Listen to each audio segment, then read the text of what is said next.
Sikiliza ndugu unayenisikia, huna haja ya kubeba ulichobebewa. Dhambi alizibeba, akamaliza tatizo la dhambi. Magonjwa ameyabeba, amemaliza tatizo la magonjwa. Na kutamkia hii iingie kwenye ufahamu wako ya kwamba pale msalabani hakubeba kimoja, alibeba na magonjwa yako pale msalabani. Usikate tamaa hapo ulipo.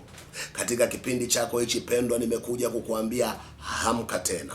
Nimekuja kukuambia inawezekana kabisa afya yako ikarudi.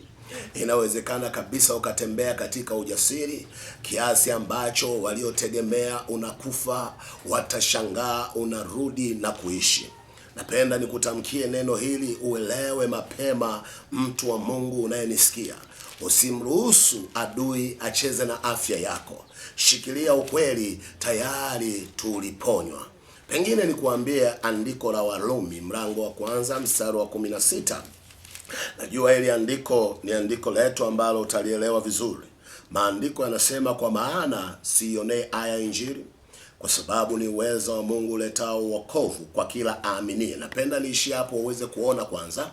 Kwa maana siionee haya Injili, kwa sababu ni uwezo wa Mungu uletao wokovu kwa kila aaminie. Unaona Warumi 1:16. Sasa ningependa kama una Biblia yako utazame neno wokovu. Neno wokovu katika Kiyunani, ambayo ndio tafsiri ni lugha ya asili ya Agano Jipya, lina maana zaidi ya moja.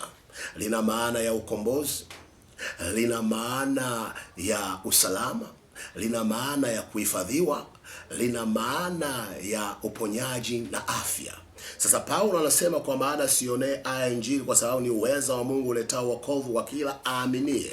Kwa lugha nyingine alikuwa anatamka kwamba sionee haya Injili kwa maana ni uweza wa Mungu uletao uponyaji na afya kwa kila aaminie.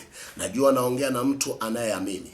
Nimekupa hizo tafsiri. Kwa Kiyunani neno wokovu lina maana ya ukombozi, lina maana ya usalama, lina maana ya kuhifadhiwa, lina maana ya uponyaji na afya. Kwa lugha nyingine, kwa maana hii sionee haya Injili, kwa sababu ni uwezo wa Mungu uletao uponyaji na afya kwa kila aaminie.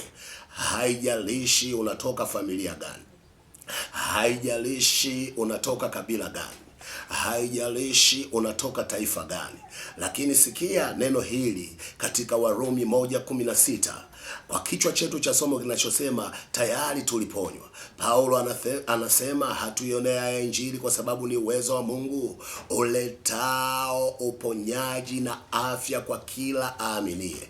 Haijalishi unasali kanisa gani, kanisa ulilopo sio hoja ya msingi. Wewe cha muhimu ni kuamini. Amini tu ya kwamba tayari tuliponywa.